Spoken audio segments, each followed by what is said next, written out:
Aujourd'hui, je vous propose de parler de l'histoire de différentes lignes automobiles par le biais des jeux Gran Turismo. Comme il s'agit d'automobile, je classifie cette vidéo dans les motos, mais je souhaite tout de même la différencier en créant une rubrique spécifiquement pour ça, le format étant un petit peu différent. Je vous souhaite donc la bienvenue dans GT Stories.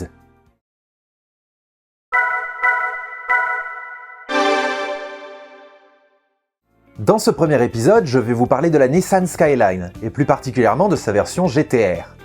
La Skyline est initialement un modèle du constructeur Prince, sorti en 1957. Il s'agit d'une berline 4 portes, équipée d'un moteur 4 cylindres en ligne culbuté d'1,5 litre, assez puissant de 60 chevaux, lui permettant d'atteindre 140 km/h. En 1959, le moteur est amélioré, passant à 70 chevaux, et l'année suivante, à l'occasion de la sortie de la Gloria, une version plus luxueuse de la Skyline, elle bénéficiera d'un nouveau moteur d'1,9 litre de 90 chevaux. Mais il faut attendre 1960 pour que soit présenté le premier modèle sportif, la Skyline Sport, commercialisé en 1962, qui n'a en fait rien de plus sportif que le modèle de base que son design dessiné par Giovanni Michelotti, un des designers les plus prolifiques de l'époque. La voiture est fabriquée à la main, ce qui augmente considérablement son prix, équivalent à celui d'une maison de l'époque, et elle s'est vendue à une 60aine d'exemplaires seulement. Prince tentera de faire la course avec lors du premier Grand Prix de Suzuka en 1963, mais sans grand succès. La même année sort la deuxième génération de Skyline avec un nouveau moteur à arbre à cam en tête de 1,5 litre faisant 70 chevaux, capable de fonctionner sans réparation pendant 2 ans ou 40 000 km. La voiture a fait une cure d'amaigrissement en perdant près de 400 kg en utilisant une monocoque au lieu d'un châssis poutre, ce qui permet de compenser la suspension plus simple que le modèle précédent. Prince conçoit l'année suivante la Skyline 2000 GT, un modèle d'homologation à 100 exemplaires pour participer au second Grand Prix de Suzuka. La voiture a été rallongée de 20 cm afin d'accueillir le nouveau 6 cylindres en ligne de 2 litres produisant 105 chevaux. Bien que la voiture n'ait pas gagné la course face à une Porsche 904, elle est arrivée à la 2e, 3e, 4e, 5e et 6e place. Un beau résultat.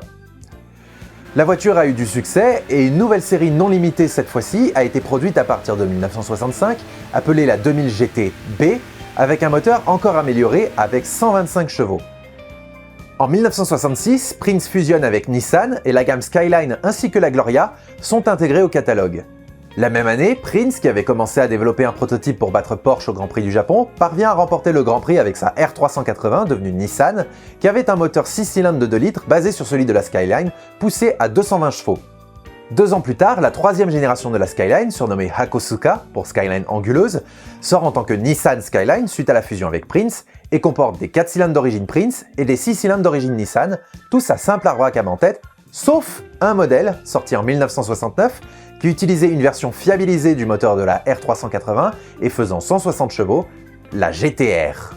Ce moteur étant directement issu de la course, il est le premier moteur de production à avoir 2 arbres à cam en tête, ainsi que 4 soupapes par cylindre, permettant d'atteindre ce niveau de puissance inouï pour un moteur de 7 cylindrées. Évidemment, avec un moteur pareil, il fallait faire la course avec. 49 victoires d'affilée en 3 ans, plus 3 autres encore. C'était tout simplement un monstre. Nissan souhaitant s'étendre aux États-Unis, la Skyline de 4e génération, sortie en 1972, adopte un look proche des muscle cars américaines. Surnommée Kenmeri, en référence aux pubs japonaises la concernant à l'époque, les modèles classiques se sont plutôt bien vendus avec une sélection de moteurs similaires à la génération précédente, mais la GTR ne s'est vendue qu'à 197 exemplaires, Nissan ayant arrêté rapidement la production en voyant l'arrivée des premières normes anti-pollution, se tournant vers des véhicules plus économiques. De même, alors que la voiture a été retravaillée au niveau de la suspension et des freins, qui sont maintenant à disque aux 4 roues, elle ne sera jamais utilisée en compétition. L'héritage de cette voiture, ce sont ses 4 feux arrière ronds qu'on retrouvera dans toutes les générations de Skyline suivantes. La 5e génération de Skyline sortie en 1977 n'a pas de véritable déclinaison sportive. Tout juste un coupé avec un 6 cylindres à simple arbre à cam en tête, turbo, de 145 chevaux avec de l'injection électronique, qui était nouveau pour l'époque. Présent dans une bonne partie de la gamme Nissan et aucune représentation de ce modèle n'est présente dans Gran Turismo. La 6e génération de Skyline sortie en 1980 est représentée dans Gran Turismo et même sous 2 modèles différents qui sont les modèles les plus performants de la gamme, la 2000 RS Turbo et la 2000 RSX Turbo C. Elles bénéficient toutes les deux d'un nouveau moteur 4 cylindres en ligne turbo compressé de 2 litres avec double arbre à cam en tête et se différencient par la présence d'un échangeur RR pour refroidir l'air de l'admission ainsi que le restylage de la seconde. Ainsi, la RS fait 190 chevaux, tandis que la RSX en fait 205. Ces modèles sont également fortement allégés par rapport aux autres Skyline de la gamme. Cette génération est une remise à plat de la Skyline qui va être la base pour les générations futures, ce qui peut se remarquer au nom de code du modèle. R30, là où les générations 3 à 5 portaient les noms C10, C110 et C210. Avec cette génération, Nissan reprend son programme de course en s'engageant dans le championnat de tourisme japonais et australien et parvient à remporter le championnat japonais en 1986.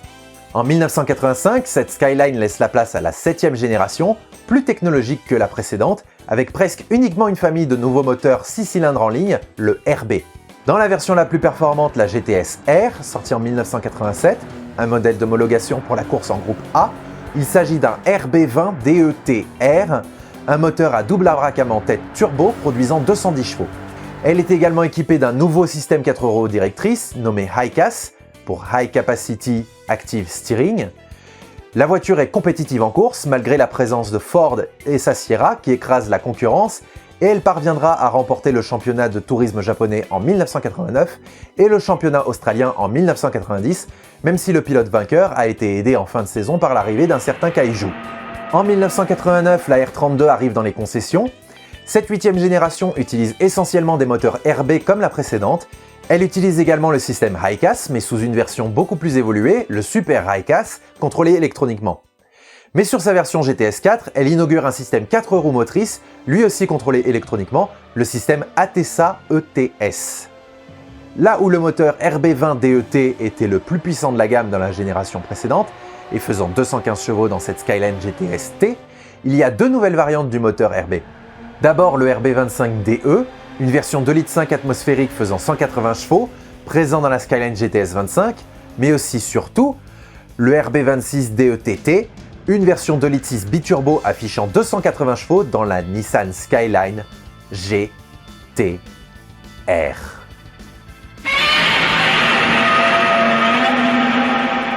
Et c'est avec cette version équipée à la fois du moteur le plus puissant et du système 4 roues motrices que Nissan va aller écraser la concurrence.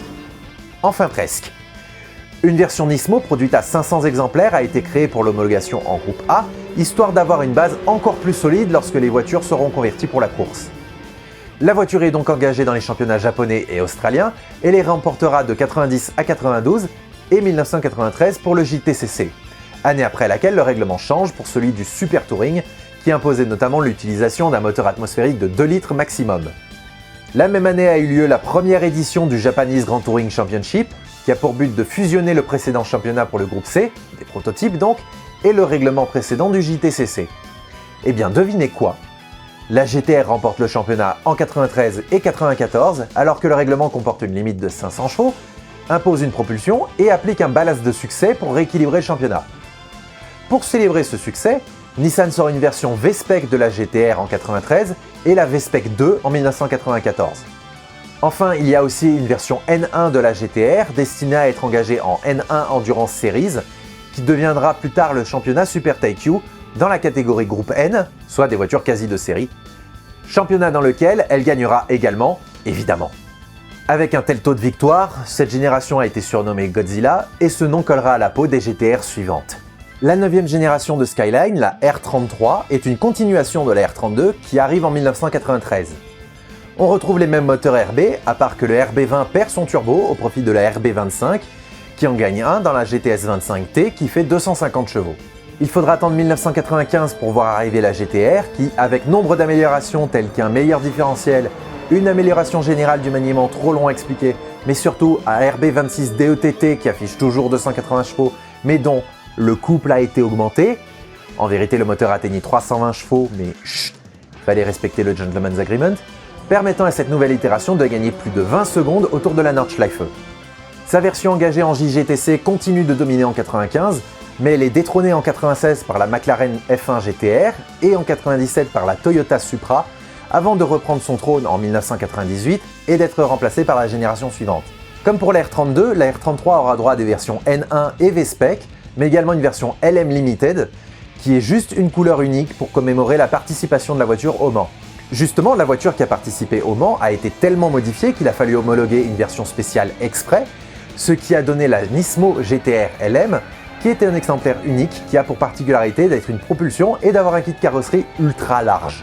La 10e génération de Skyline, la R34, arrive en 1998, toujours avec grosso modo les mêmes moteurs, à part que dans la Skyline 25 GT Turbo, la puissance arrive à 280 chevaux. Le mot d'ordre, c'est de rendre la voiture plus compacte, plus rigide et plus aérodynamique.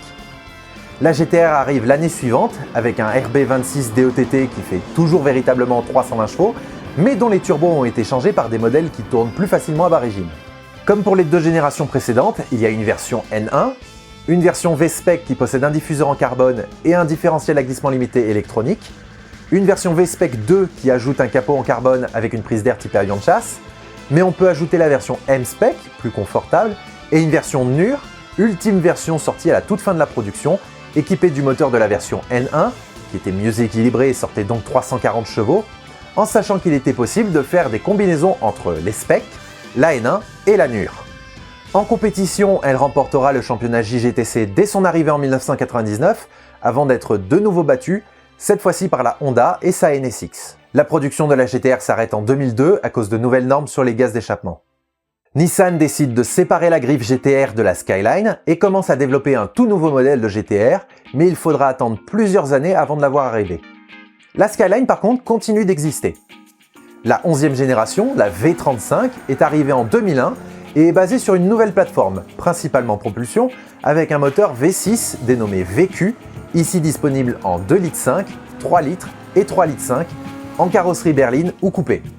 Dans Gran Turismo, nous avons deux déclinaisons en berline, la Skyline Sedan 300 GT et la Sedan 350 GT8, et une déclinaison en coupé, la Skyline Coupé 350 GT.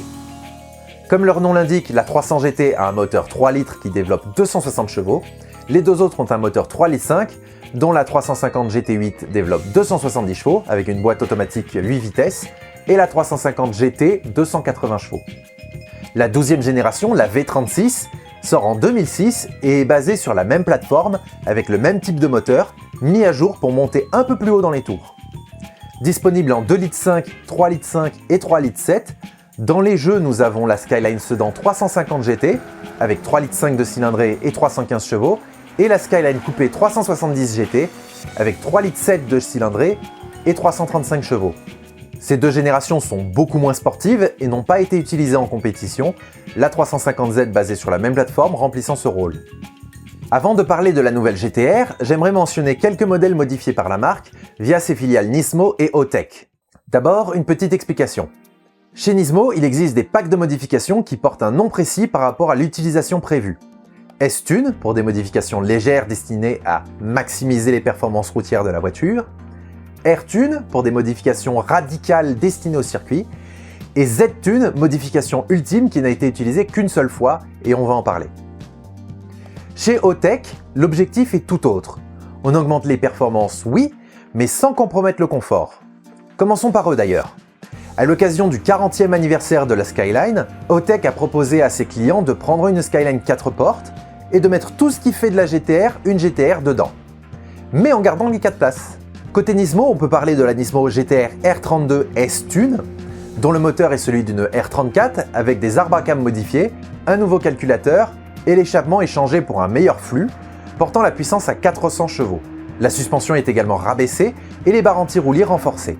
Dans la même veine, il y a la Nismo 400R, basée sur la GTR R33, qui augmente la cylindrée du moteur de 2,6 litres à 2,8 litres, avec un nouveau vilebrequin, de nouveaux pistons et une pression de turbo augmentée pour amener la puissance à 400 chevaux, d'où son nom. Avec ça, on passe à un embrayage double disque, un arbre de transmission en carbone, un échappement en titane et une suspension améliorée. Pour la R34, on a la Nismo Skyline GTR R-Tune, une préparation du moteur poussée à 450 chevaux et des éléments spécifiquement prévus pour le circuit. Et enfin la Z-Tune, qui utilise carrément le même moteur utilisé en JGTC, poussé à 2,8 litres de cylindrée et faisant 500 chevaux, avec une refonte complète du châssis. On va enfin pouvoir passer au dernier gros morceau de cette vidéo, en parlant de la dernière GTR en date, qui a eu une durée de vie ahurissante de presque 15 ans. Révélée dès 2001 au Tokyo Motor Show sous la forme d'un concept car, le but de cette future voiture était avant tout d'être un porte-étendard pour Nissan, une voiture qui marque les esprits. Et Nissan veut frapper fort. L'objectif de performance, c'est de battre le chrono de la Porsche 911 Turbo sur le Nürburgring, pour moins cher. La voiture est redévoilée en 2005 sous une forme bien plus aboutie. La voiture est roulante et est basée sur une version modifiée de la plateforme des Skyline de 11e et future 12e génération, et la presse ayant vu le prototype rouler au Nürburgring ont pu entendre un moteur 6 cylindres en V biturbo. La voiture finale est dévoilée en 2007 et le V6 biturbo fait 3,8 litres de cylindrée en produisant 480 chevaux, ce qui en fait la voiture japonaise routière la plus puissante jamais produite, et comme ses ancêtres, elle est 4 roues motrices et équipée du système Atesa ETS Pro, avec un différentiel à glissement limité actif, mais la boîte de vitesse est montée à l'arrière de la voiture pour équilibrer les masses, et d'ailleurs, il s'agit d'une boîte automatique à double embrayage. Pour l'anecdote, l'interface de l'écran central a été développée par Polyphony Digital, oui, les développeurs de Gran Turismo. Et du coup, le temps sur le Nürb ? Alors il y avait eu une petite controverse comme quoi Nissan aurait triché parce que Porsche avait essayé de refaire le temps et n'avait pas réussi. Donc je vais pas utiliser les chronos officiels donnés par Nissan et Porsche et je vais me baser sur ceux du rédacteur en chef du magazine allemand Sport Auto, Horst von Sauermar, qui avait également un sacré coup de volant et qui a pu essayer les deux voitures. Et avec, il a fait un temps de 7 minutes 54 secondes avec la Porsche 911 Turbo 997 et un temps de 7 minutes 38 avec la GTR. Et la raison pour laquelle j'ai pris ces temps-là, c'est que les deux voitures ont roulé dans les mêmes conditions et le tour a été filmé. Donc ça permet de vérifier le temps. Que les temps donnés par Nissan et Porsche n'avaient pas été filmés. En 2009 sort une première version spéciale de la GTR en guise de célébration, la Spec V, qui ajoute un petit peu de carbone et enlève les sièges arrière pour réduire le poids et dispose d'une fonction de boost qui permet d'augmenter la pression du turbo pendant quelques instants et donc la puissance du moteur. Elle possède également une suspension retravaillée et des freins carbone céramique. Ensuite, en 2012, on a la Black Edition qui récupère les éléments de la Spec V et augmente la puissance à 550 chevaux. La puissance du modèle de base avait été augmentée à 530 chevaux avec le restylage effectué en 2010. En 2014 sort la GTR Nismo qui pousse le moteur à 600 chevaux avec notamment l'utilisation des mêmes turbos que sur les versions de course GT3 parce qu'évidemment ils ont envoyé la voiture faire la course. Mais ils ont également renforcé le châssis et amélioré l'aérodynamique en utilisant des pièces en carbone et la suspension. En 2017, on a un nouveau restylage et la puissance du modèle de base atteint 570 chevaux, l'occasion de mettre également à jour la version Nismo qui en comparaison n'a pas beaucoup changé mécaniquement parlant. En 2023, on a un dernier restylage qui évoque la Skyline et en 2024, on a une dernière version spéciale qui signe la fin de la production de la GTR avec la T-Spec et sa couleur spéciale. Ce ne sont pas les seules versions spéciales qui existent, mais ce sont celles disponibles dans les jeux. La production de la GTR est arrêtée à cause du coût toujours plus élevé de production et les normes environnementales de plus en plus strictes. Les rumeurs laissent entendre qu'une nouvelle génération de GTR serait en cours de conception, mais elle sera certainement hybridée avec un moteur électrique. La Skyline et la GTR sont des voitures que j'ai énormément aimées plus jeune, notamment grâce aux films Fast and Furious, les Need for Speed Underground et bien sûr Gran Turismo. Pour moi, elle est devenue un symbole de voiture comme on n'en fait plus aujourd'hui, à la fois performante, technologique et accessible. Aujourd'hui, soit ces voitures sont trop chères parce que les constructeurs visent une clientèle très aisée ou à cause des malus écologiques, soit elles ont disparu pour les mêmes raisons, soit elles sont électriques, ce qui diminue fortement leur performance en virage à cause du poids des batteries, et leur vitesse de pointe puisque les moteurs électriques atteignent leur maximum de puissance dès les premiers tours. Et en plus, niveau son, c'est pas la joie. Et toutes les voitures électriques ont une sonorité similaire. Et voilà, cette vidéo est terminée, j'espère qu'elle vous a plu. Vous pouvez la commenter, la liker, la partager, tout ce que vous voulez. Et vous pouvez aussi vous abonner et mettre la cloche si vous voulez être averti de mes prochaines sorties. Et en attendant, je vous retrouve dans une prochaine vidéo. Ciao!